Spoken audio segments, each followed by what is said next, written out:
حضرت خدیجہ رضی اللہ تعالی عنہا کی دردناک موت کا واقعہ۔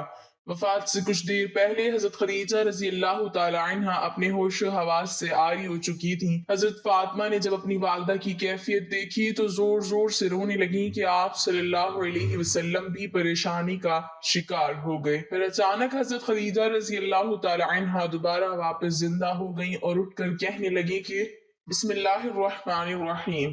حضرت خدیجہ رضی اللہ تعالی عنہا کو رسول خدا صلی اللہ علیہ وسلم کی شادی کے بعد کئی مراحل سے گزرنا پڑا، لیکن آپ صلی اللہ علیہ وسلم نے کبھی تھکاوٹ محسوس نہیں کی، بلکہ ہر پیش آنے والے مسائل کو شرافت و سعادت کا باعث سمجھتی تھیں۔ خدیجہ ایک جزیرۃ العرب کی مالدار عورت تھیں، لیکن ان کو دولت کی محبت نہیں تھی بلکہ معنویت کو کسب کرنے کا ہدف تھا۔ انہوں نے شادی کے موقع پر فرمایا، میں اور میرا مال آپ صلی اللہ علیہ وسلم کی خدمت میں حاضر ہیں، میری تمام چیزیں آپ کے اختیار میں ہیں، تم میرے مال کو جہاں چاہو خرچ کر سکتے ہو۔ رسول خدا صلی اللہ علیہ وسلم نے خدیجہ کے مال کو اسلام کی راہ میں خرچ کر دیا۔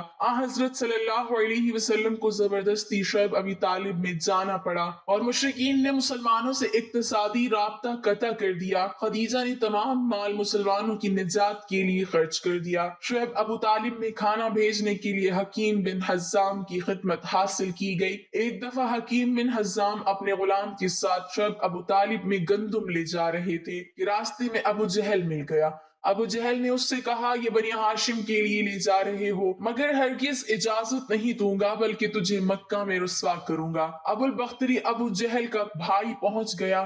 وہ ابو جہل سے کہتا ہے، یہ کھانا خدیجہ کا ہے، کیا تم خدیجہ کا مال لے جانے سے منع کر رہے ہو؟ دوسرا شخص جو چھپ کر شعیب ابو طالب میں غذا پہنچاتا تھا وہ حضرت خدیجہ رضی اللہ تعالی عنہا کا داماد حضرت ابو العاص تھا۔ ایک دن رسول خدا صلی اللہ علیہ وسلم نے اپنے اصحاب سے فرمایا، ابو العاص نے ہمارے داماد ہونے کا حق ادا کر دیا، کیونکہ جب ہم شعیب ابو طالب میں تھے تو وہ رات کو ہمارے لیے کھانا لاتا تھا۔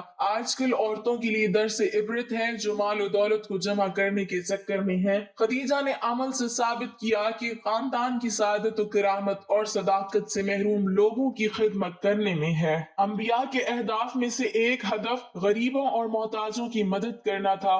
جب رسول خدا صلی اللہ علیہ وسلم نے دعوت اسلام دی تو یہی مظلوم اور فقیر افراد نے آپ کی دعوت کو جلدی قبول کیا۔ بس خدیجہ اپنی زندگی میں یہ جملہ فرماتی تھی، اے لوگو گواہ رہو، میں اور میرا مال محمد صلی اللہ علیہ وسلم کا ہے۔ جس نے اپنا پورا مال محمد صلی اللہ علیہ وسلم کی خدمت میں حاصل کر دیا اور حضرت صلی اللہ علیہ وسلم نے بھی یہ مال فقراء اور اسلام کی راہ میں خرچ کر دیا۔ لہٰذا حضرت صلی اللہ علیہ وسلم وصیت کے پہلے سالوں میں یہ فرمایا کرتے تھے، خدیجہ کے مال سے بڑھ کر مجھے کسی اور مال میں نفع نہیں ہوا۔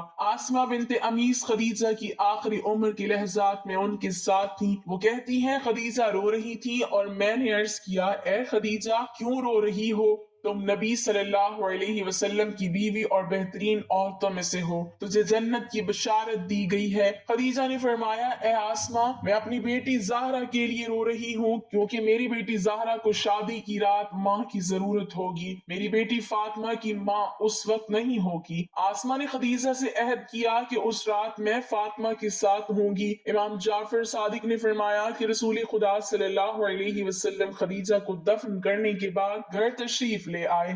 فاطمہ زہرا آپ صلی اللہ علیہ وسلم کے ارد گرد چلتی ہیں اور پوچھتی ہیں، میری ماں کہاں ہے؟ رسول خدا صلی اللہ علیہ وسلم حیران تھے کہ کیا جواب دوں۔ جبرائیل نازل ہوا اور حضرت صلی اللہ علیہ وسلم سے فرمایا، اے رسول صلی اللہ علیہ وسلم، تم یہ کہو کہ تیری ماں جنت میں آسیہ اور مریم کے ساتھ ہیں۔ یہ سن کر فاطمہ کو سکون آیا اور فرمایا، خداوند سلام ہے اور اس سے سلام اور اسی کی طرف سلام ہے۔ جب حضرت سیدہ خدیجہ الکبریٰ رضی اللہ تعالی عنہا پر نزع کا عالم طاری ہوا تو نبی کریم صلی اللہ علیہ وسلم نے فرمایا، کیا سکرات یعنی موت کی شدت تمہیں ناگوار ہے؟ واللہ تمہارے لیے یہ شدت مفید ہے۔ ہاں، جب تم جنت میں اپنی سوتنوں کے پاس پہنچو تو انہیں میرا سلام کہنا۔ حضرت مریم بنت عمران، حضرت آسیہ بنت مزاحم اور حضرت ام کلثوم ہمشیرہ حضرت موسیٰ علیہ السلام کو میرا سلام پہنچانا۔ وہ بولی، بہت اچھا،